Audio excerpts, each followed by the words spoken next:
تو سامعین کرام، ماہ رمضان المبارک اور قرآن پاک یہ دو نور ہیں۔ رمضان المبارک میں ماہ رمضان کے احترام کی وجہ سے کثرت سے روزے بھی رکھے جاتے ہیں، ان کا احترام کیا جاتا ہے، استقبال کیا جاتا ہے۔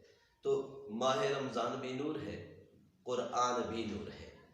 یہ ایسے دو نور ہیں، ان کی برکت سے بندہ دو اندھیروں سے بچ جاتا ہے۔ وہ کون سے دو اندھیرے ہیں؟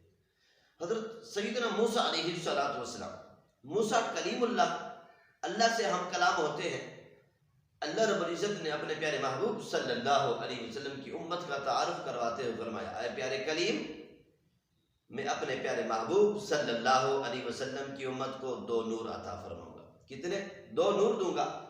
وہ ایسے دو نور دوں گا کہ ان دو نوروں کی وجہ سے وہ دو اندھیروں کے نقصان سے بچ جائیں گے۔ اب سیدنا موسیٰ علیہ السلام نے عرض کیا، اے مولا کریم، وہ کیسے دو نور ہیں جو اپنے محبوب علیہ السلام کی امت کو عطا فرماؤ گے؟ تو رب العالمین نے فرمایا، اپنے پیارے حبیب صلی اللہ علیہ وسلم کی امت کو ایک نور ماہ رمضان دوں گا، دوسرا نور قرآن دوں گا۔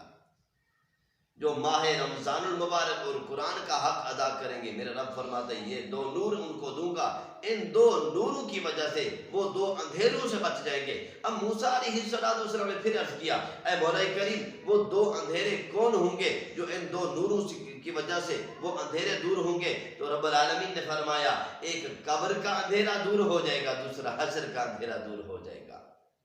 اللہ رب